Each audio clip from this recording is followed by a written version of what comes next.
तो आज हमारे पास विश्लेषण के लिए एक बहुत ही खास रचना है। ये श्रीमान प्राणवल्लभ प्रभु जी को समर्पित एक कविता है और ये सिर्फ शब्दों का संग्रह नहीं बल्कि एक शिष्य के हृदय से निकली एक काव्यात्मक भेंट है। आज हमारी कोशिश रहेगी कि हम इस भेंट की परतों को खोलें और इसमें छिपे गहरे भावों और संदेशों को महसूस करें। बिल्कुल, ये कविता एक आईने की तरह है जिसमें हमें एक आध्यात्मिक मार्गदर्शक का व्यक्तित्व, उनका मिशन और उनके अनुयायियों के साथ उनका जो गहरा रिश्ता है वो दिखाई देता है। हाँ, ये हमें सिर्फ ये नहीं बताती कि वो क्या सिखाते हैं, बल्कि ये भी दिखाती है कि वो अपने मार्गदर्शन में कितनी गहराई से देखभाल और पोषण का भाव रखते हैं। तो चलिए इस खूबसूरत रचना की पंक्तियों के साथ ये सफर शुरू करते हैं। ठीक है, तो चलिए इसे खोलते हैं।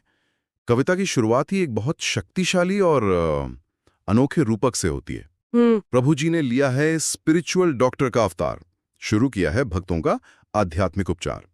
स्पिरिचुअल डॉक्टर, ये शब्द सुनकर ही लगता है कि बात सिर्फ उपदेश देने या ज्ञान बांटने तक सीमित नहीं है। नहीं, बिल्कुल नहीं। ये तो एक तरह का इलाज है, एक हीलिंग प्रोसेस है ना? आपने बिल्कुल सही पकड़ा। डॉक्टर का काम केवल एक सामान्य सलाह देना नहीं होता। वो पहले निदान करता है, बीमारी की जड़ को समझता है और फिर मरीज के हिसाब से एक व्यक्तिगत इलाज तय करता है। यही बात इस कविता को असाधारण बनाती है। अच्छा, यह आध्यात्मिक मार्गदर्शन को एक बहुत ही व्यक्तिगत और गहन प्रक्रिया के रूप में देखती है। और इसी व्यक्तिगत दृष्टिकोण को अगली पंक्ति और भी दिलचस्प बना देती है। सभी का इंटरव्यू लेकर बनाते हैं डिवोशनल हॉरोस्कोप। हाँ, ये डिवोशनल हॉरोस्कोप शब्द ये मुझे बहुत कैच कर रहा है। जब हम हॉरोस्कोप यानी कुंडली सुनते हैं तो ग्रहों और भविष्य की बात दिमाग में आती है। यहाँ इस शब्द का इस्तेमाल किस खास मायने में किया गया है? यह एक बेहतरीन सवाल है। देखिए, यहाँ हॉरोस्कोप का ज्योतिष से कोई लेना देना नहीं है। यह एक रूपक है, एक आध्यात्मिक ब्लूप्रिंट के लिए। आध्यात्मिक ब्लूप्रिंट। जी, जैसे एक डॉक्टर आपकी मेडिकल हिस्ट्री और रिपोर्ट्स देखकर आपका एक चार्ट बनाता है, वैसे ही यहाँ हर भक्त की आध्यात्मिक स्थिति का एक नक्शा तैयार किया जाता है। उनकी भक्ति में क्या ताकत है, कौन सी आदतें कमजोरी हैं, उनकी प्रगति में क्या बाधाएं आ रही हैं। यह एक तरह का स्पिरिचुअल डायग्नोसिस है। ये तो अद्भुत है। इसका मतलब ये आध्यात्मिकता को one size fits all model से हटाकर एक bespoke या कस्टम टेलर्ड अनुभव बनाता है। बिल्कुल। आज की दुनिया में जहां हम हर चीज में पर्सनलाइजेशन चाहते हैं, अपनी न्यूज फीड से लेकर कॉफी तक, ये विचार दिखाता है कि आध्यात्मिक मार्गदर्शन भी उतना ही व्यक्तिगत हो सकता है। बिल्कुल सही। और यही प्रभु जी के देखभाल करने के तरीके की गहराई को दर्शाता है। ये दिखाता है कि उनके लिए हर व्यक्ति, हर भक्त महत्वपूर्ण है, एक भीड़ का हिस्सा नहीं। उस डिवोशनल हॉरोस्कोप के आधार पर ही हर किसी को आगे बढ़ने का एक व्यक्तिगत रास्ता, एक स्कोप दिखाया जाता है। ये सुनिश्चित करता है कि इलाज सही जगह पर हो जहां उसकी सबसे ज्यादा जरूरत है। तो एक बार जब ये व्यक्तिगत रोड मैप मतलब डिवोशनल हॉरोस्कोप तैयार हो गया तो सवाल उठता है कि उस पर चलना कैसे है। मुझे लगता है कविता का अगला हिस्सा इसी अभ्यास या प्रैक्टिस की बात करता है ना? हाँ। कविता में 4 20 का जिक्र है: भगवान, भक्त, भक्ति और भागवत। जी, ये उस रोड मैप पर चलने के लिए दिए गए दिशा निर्देश हैं। ये 4 भक्ति के आधार स्तंभ हैं और कविता कहती है कि इन चारों को जोड़ने वाला जो धागा है वो है हरि नाम। लेकिन यहाँ भी बात बहुत गहरी है। कविता कहती है कैसे नाम से आगे गुण, रूप, लीला का आभास थोड़ा आए। अच्छा, तो ये सिर्फ यंत्रवत तरीके से नाम जपने तक सीमित नहीं है। नहीं, ये उससे कहीं आगे की यात्रा है। निश्चित रूप से। नाम जपना तो उस यात्रा का प्रवेश द्वार है। असली लक्ष्य है नाम के माध्यम से भगवान के गुणों को महसूस करना, उनके रूप का अपने हृदय में दर्शन करना और अंततः उनकी लीलाओं में मानसिक रूप से प्रवेश करना। यह क्रमिक और अनुभवजन्य प्रगति है, मैकेनिकल से मेडिटेटिव तक। यह भक्ति को एक जीवंत अनुभव बनाता है, न कि केवल एक धार्मिक अनुष्ठान। और इसी अभ्यास से जुड़ी एक और पंक्ति है जिसने मुझे सोचने पर मजबूर कर दिया। कौन सी? भक्ति के लिए सबसे आवश्यक है हमारा आचार, जो आता है जब शुद्ध होते हैं विचार। आचार और विचार का ये कनेक्शन, ये सिर्फ अध्यात्म तक ही सीमित नहीं है। सही बात है। ये तो कॉग्निटिव बिहेवियरल थेरेपी मतलब सीबीटी का भी आधार है कि हमारे विचार हमारी भावनाओं और व्यवहार को जन्म देते हैं। ये देखकर आश्चर्य होता है कि कैसे आधुनिक मनोविज्ञान और प्राचीन आध्यात्मिक ज्ञान एक ही बिंदु पर आकर मिलते हैं। ये एक शानदार कनेक्शन है और ये कविता की व्यावहारिकता को दिखाता है। अक्सर लोग अध्यात्म को केवल एक आंतरिक, एक मेंटल एक्सरसाइज समझ लेते हैं, लेकिन ये कविता बाहरी व्यवहार यानी आचार को उतना ही महत्व दे रही है। और फिर ये उस व्यवहार की जड़ तक जाती है जो कि हमारे विचार हैं। हाँ, विचार हैं। लेकिन ये सिर्फ समस्या बताकर नहीं रुकती, उसका समाधान भी देती है। हाँ, ये विचारों को शुद्ध करने का एक सूत्र भी देती है। बिल्कुल, एक बहुत ही व्यवहारिक और शक्तिशाली सूत्र, जीव दया, साधु सेवा और नाम रुचि। हाँ, ये एक त्रिकोण की तरह काम करता है जिसके 3 कोने एक दूसरे को मजबूत करते हैं। हाँ, सभी जीवों पर दया करने से हमारा हृदय कोमल होता है और अहंकार कम होता है। साधुओं और भक्तों की सेवा करने से हमें सही मार्गदर्शन और प्रेरणा मिलती है। और भगवान के नाम में रुचि पैदा करने से हमारा मन स्वाभाविक रूप से सांसारिक चीजों से हटकर दिव्य आनंद की ओर मुड़ता है।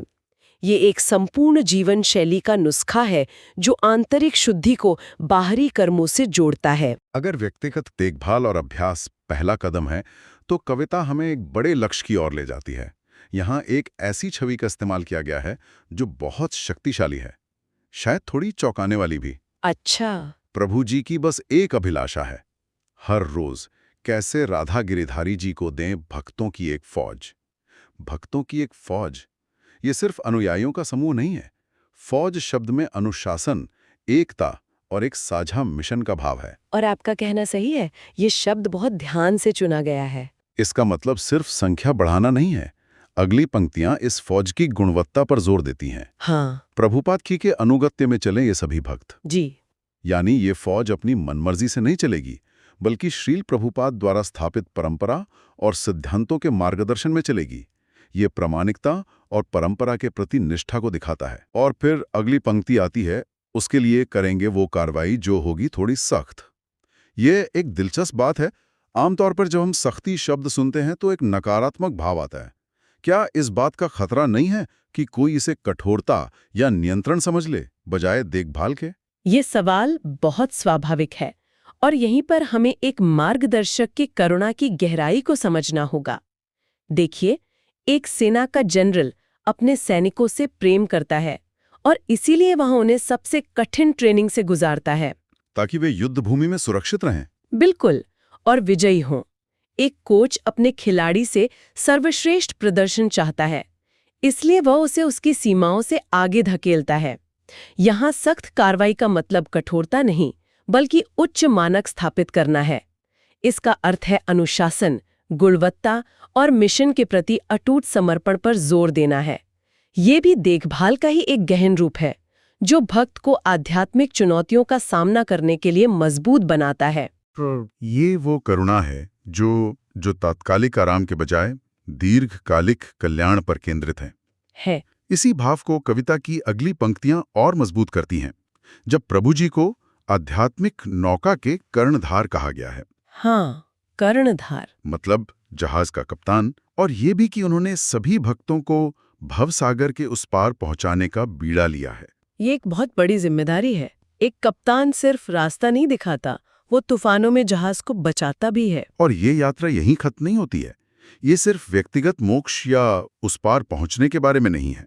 लक्ष्य इससे भी बड़ा और ज्यादा उदार है।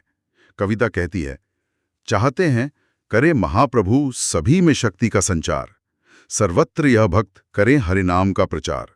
मतलब ये व्यक्तिगत सशक्तिकरण से शुरू होकर सामूहिक योगदान तक की यात्रा है। हाँ, पहले खुद को सक्षम बनाओ और फिर उस सक्षमता का उपयोग दूसरों की भलाई के लिए करो। एकदम सही। ये चैतन्य महाप्रभु के उस महान निर्देश का सीधा पालन है, जन्म सार्थक करी कर परोपकार। यानी पहले अपने जीवन को आध्यात्मिक रूप से सफल बनाओ और फिर उस सफलता से दूसरों का उपकार करो।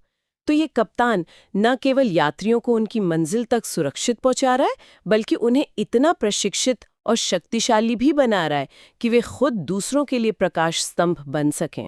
यह एक लीडर की सबसे बड़ी पहचान है। वो अनुयायी नहीं, बल्कि नए लीडर तैयार करता है। इस पूरी यात्रा और मिशन को समझने के बाद कविता का अंत एक बहुत ही सुंदर, विनम्र और हृदयस्पर्शी प्रार्थना के साथ होता है। गिरिधारी जी से बस एक यही है प्रार्थना, प्रभु जी का छत्र छाया रहे हम पर सदा। इन पंक्तियों में एक शिष्य के अपने गुरु के प्रति पूरी निर्भरता, विश्वास और कृतज्ञता का भाव झलकता है। ये दिखाता है कि उनका मार्गदर्शन कितना अनमोल है। और जो बात इस प्रार्थना को और भी खूबसूरत बनाती है वो ये है कि ये एक तरफा नहीं है। ये सिर्फ कुछ मांगने की या याचना नहीं है। इसमें शिष्य का अपना संकल्प, अपनी प्रतिबद्धता भी शामिल है। कविता के आखिरी पंक्तियां इस गुरु शिष्य संबंध की पूरी तस्वीर को सामने रखती हैं। हाँ, अगली पंक्तियां हैं, हम करते रहे गिरधारी जी की सेवा सदा, भूले न कभी हम अपनी मर्यादा, भक्ति पथ पर लगे रहे डटे रहे, कष्ट कम हो या ज्यादा। देखिए कितना अद्भुत संतुलन है। एक तरफ गुरु के संरक्षण और छत्रछाया के लिए प्रार्थना है तो दूसरी तरफ उस संरक्षण के योग्य बने रहने का दृढ़ संकल्प भी है। शिष्य सिर्फ सुरक्षा नहीं मांग रहा, वो सेवा करने का, अपनी सीमाओं यानी मर्यादा में रहने का, और सबसे महत्वपूर्ण, चाहे परिस्थितियां कितनी भी कठिन क्यों ना हो, भक्ति के मार्ग पर डटे रहने का वादा भी कर रहा है। तो ये एक दो तरफा, एक सक्रिय रिश्ता है। ये निष्क्रिय निर्भरता नहीं, बल्कि एक सक्रिय भागीदारी है। बिल्कुल। एक तरफ मार्गदर्शक की अटूट देखभाल है और दूसरी तरफ अनुयायी की अटूट प्रतिबद्धता। दोनों एक दूसरे के पूरक हैं। बिल्कुल, और यही इस रिश्ते को इतना मजबूत और जीवंत बनाता है। गुरु रास्ता रोशन करते हैं और शिष्य उस रोशनी में पूरी निष्ठा और प्रयास के साथ चलता है। तो इस पूरी चर्चा का सार क्या है? इस कविता की गहराइयों में उतरने के बाद ये साफ है कि ये सिर्फ एक व्यक्ति की प्रशंसा में लिखी गई पंक्तियां नहीं हैं। ये एक पूरे आध्यात्मिक पारिस्थितिकी तंत्र, एक स्पिरिचुअल इकोसिस्टम का दस्तावेज है। इसमें एक देखभाल करने वाले मार्गदर्शक हैं, उनकी एक स्पष्ट और दूरदर्शी दृष्टि है, अभ्यास के लिए व्यावहारिक सिद्धांत हैं और उन सिद्धांतों पर चलने वाले अनुयायियों का दृढ़ संकल्प है। आपने इसे बहुत अच्छे से संक्षेप में बताया। ये कविता एक मार्गदर्शक की भूमिका और एक अनुयायी की जिम्मेदारी के बीच एक सुंदर संतुलन को दर्शाती है। प्रभु जी की देखभाल उनके व्यक्तिगत दृष्टिकोण, उनके डिवोशनल हॉरोस्कोप में साफ दिखती है, और उनका लक्ष्य सिर्फ व्यक्तिगत उन्नति तक सीमित नहीं है, बल्कि एक ऐसी फौज तैयार करना है जो सामूहिक कल्याण के बड़ी मिशन के लिए काम करे। ये सूक्ष्म और स्थूल दोनों स्तरों पर एक संपूर्ण दृष्टि है। और मुझे लगता है कि कविता का एक हिस्सा सोचने के लिए एक बहुत ही दिलचस्प विचार छोड़ जाता है। भक्तों के भले के लिए थोड़ी सख्त कार्यवाही करने का जिक्र। यह हमें आध्यात्मिक मार्गदर्शन में करुणा के स्वरूप पर फिर से विचार करने के लिए मजबूर करता है। यह एक गहरा सवाल है। क्या करुणा हमेशा मृदु और कोमल ही होती है, या कभी-कभी सबसे बड़ी देखभाली शक्ति के रूप में सामने आती है? जैसे एक माँ अपने बच्चे को उसके भले के लिए कड़वी दवा पिलाती है, या एक मूर्तिकार सुंदर मूर्ति बनाने के लिए पत्थर पर कठोर चोट करता है। शायद सच्ची करुणा वह है जो व्यक्ति के दीर्घकालिक और परम कल्याण पर केंद्रित हो, भले ही वर्तमान में वो थोड़ी चुनौतीपूर्ण या असुविधाजनक लगे। और इसी भावना के साथ हम भी श्रीमान प्राणवल्लभ प्रभु जी के अच्छे स्वास्थ्य और लंबी आयु की कामना करते हैं। गिरधारी जी से प्रार्थना है कि उनका ये अमूल्य मार्गदर्शन और छत्रछाया सभी भक्तों को हमेशा मिलती रहे, ताकि ये आध्यात्मिक नौका उनके नेतृत्व में अपने सभी यात्रियों के साथ अपने परम गंतव्य तक पहुंच सके।